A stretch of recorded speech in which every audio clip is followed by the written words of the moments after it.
join me, and I will complete your training. With our combined strength, we can end this destructive conflict and bring order to the galaxy. I'll never join you! If you only knew the power of the dark side.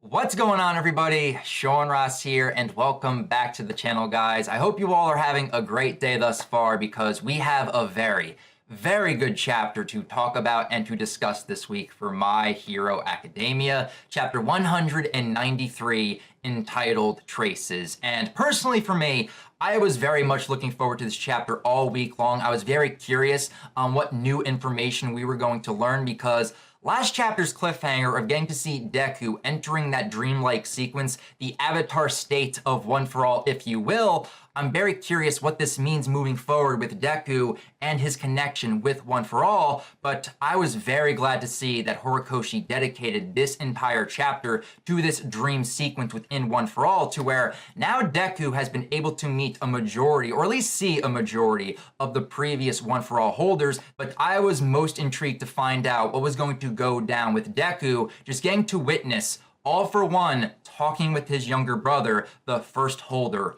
of One For All. And even though we do have some new information dropped within this chapter, I do honestly feel that a lot of this information is here just to reinforce a lot of the stuff that we learned about in past chapters. I specifically go back to chapter 59 when All Might sat down with Deku and he basically gave him the talk on the origins of One For All. He talked about the big bad of All For One and basically told Deku that now it is his destiny as the ninth holder to go up against this great evil, much like All Might and all of the other previous holders had to do in the past. But instead of Deku just hearing this straight from All Might, now Deku gets to visually see this take place right in front of him and gets to see where it all started with these two brothers. But the world building that we got in this chapter was great to have, and even though some of this information we kind of already knew, I just really liked getting to see how society was reacting very early on to the manifestation of quarks.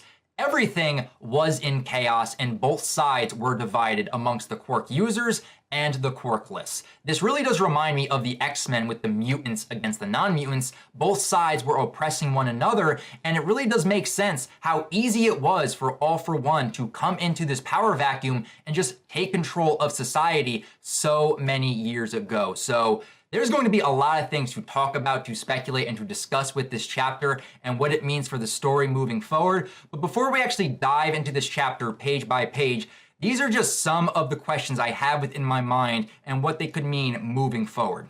What does this mean for Deku and his powers? Will he get an increase in power? Will he gain more knowledge? What does this mean for his connection with One For All? And will he actually be able to talk to more or other previous One For All users? And was All Might holding out information on him? Did All Might also experience this? Did he lie, or did he not experience this at all? But the main question we all should be asking right now is, Deku, can't you see? Can't you see? What that woman, Lord, she been doing to me. So we open up this chapter with Deku still in his avatar One For All dreamlike state. His body is covered head to toe in black smoke, but the only parts of his body that still remain visible are the top half of his head and his right hand. He can see everything that is happening around him, but he cannot speak and he cannot move out of this situation. So he is along for the ride for this entire chapter. But the first thing that he sees right in front of him is a lineup of the 7 previous One For All holders, with Nana Shimura, a smoky form of All Might, but then 2 of these previous holders are silhouetted out. I am really wondering why we do not get to see these 2 previous holders, and this is definitely going to lead to a lot of speculation into theories on the true identities of these holders. And I can most likely guarantee that this is Horikoshi basically telling us that these 2 characters will be important later on down the road. He has plans for them, but he's just not going to reveal who they are quite yet. Most likely, we will learn more about them if Deku ends up having more of these one-for-all dreams. But we quickly move away from the previous holders and we dive right into the main action for this chapter, the conversation that we have been looking forward to between All For One and his younger brother, with Deku watching this all unfold. And I was honestly hoping that we were going to learn the name of the younger brother. I honestly hate referring to him as just the younger brother. So hopefully moving forward in the story, if more of these dreamlike sequences pop up, we will hopefully learn the name of not only the younger brother and the other previous one-for-all holders, but hopefully for All For One as well. So I am looking forward to that if that does come to pass. But the moments within this chapter between the younger brother and All For One are just good, classic good versus evil moments. It's the clashing of ideals of the selfish desires of All For One against the selfless desires of the younger brother. And it's a very Darth Vader, Luke Skywalker type moment to where All For One is basically telling the brother, join me. With our combined strength, we can end this destructive conflict and bring order to the galaxy.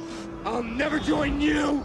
But the younger brother sees through that fake facade and he's like, no, you are selfish. You are only doing these things to better yourself in society. The only person you think about is yourself. And we get to see the manipulative persona of All For One on full display in this chapter, and he decides to give his younger brother a full-on demonstration by calling two people over. He begins to transfer one individual's quirk into another. And even though the younger brother tries to stop this, shouting that it's wrong, he ends up falling down to the ground due to his frail disposition. But you gotta look at this from All For One's perspective, because he honestly has the ideal quirk for dealing with the problems that got raised during the manifestation of quirks. He could solve a lot of people's problems like he does with this situation. The individual with said quirk does not want his power at all. He has fangs and a massive jawline, and he is a good person at heart, but based on his looks alone, people are looking at him, they are oppressing him and calling him a monster, and they ended up separating him away from his parents. So he wants to be rid of these powers altogether, and he ends up asking All For One to take it, and then All For One gives it to another individual that desperately wants powers because he got attacked by a whole bunch of superpowered people and was in a weak state to where he felt small. He does not want to feel like that again. He wants powers so he can fight back. So All For One within this situation is like, all right, guys, I'll oblige, but because I do this for you, you guys have to do something for me if I call upon you.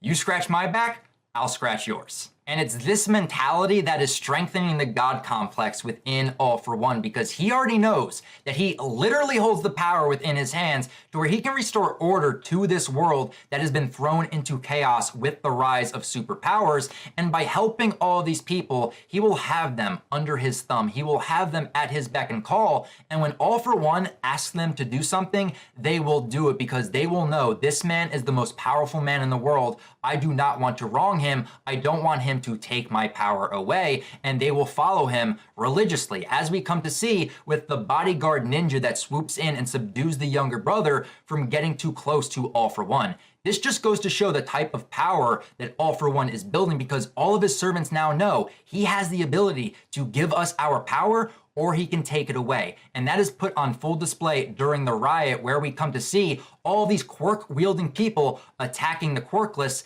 and we see All For One swoop right in, he steals away the power, and now it is a level playing field. The people that were powerless can now attack, and everyone is looking to All For One because they are groveling, they are on their knees, asking him, give us the strength to fight back. And All For One smirks down upon these weak individuals, and he states, I will grant that which you wish for. You need only follow me. And at this point, All For One has achieved God's status. He is now walking amongst his servants, amongst his people like some type of messiah with his hands by his side. He has gained majority control over society, but there is still one thing he does not have power of, and that is his younger brother. And this is where we transition to him walking in on his younger brother in some type of cell or safe that he locked him in. He hasn't been eating for a few days. He is refusing to be manipulated by All For One. But All For One is walking in and he's bragging about the power that he now possesses, to where His organization went out and just killed people from another one, and he didn't have to say the word. He thought about it, but they did it upon his behalf. And just knowing that he has this power to where if he thinks it, these people will take action and do it for him, this is a dream come true. And then he ends up comparing it to a comic book that him and his younger brother used to read back in the day. And I love the fact that the comic book does get brought up because it would make sense for them being the first generation of quirk users. They would have lived in a world without superpowers, and the only superpowers that they would even know about would be the one in comic books. But I love the shade right after that the younger brother throws at him, to where it's like, you didn't complete reading the entire series. You stopped after volume 3 when the villain was on top. But if you know anything about hero versus villain story, is that the villains always lose when all is said and done. And of course, that triggers All for One to no end, to where he grabs the younger brother's face,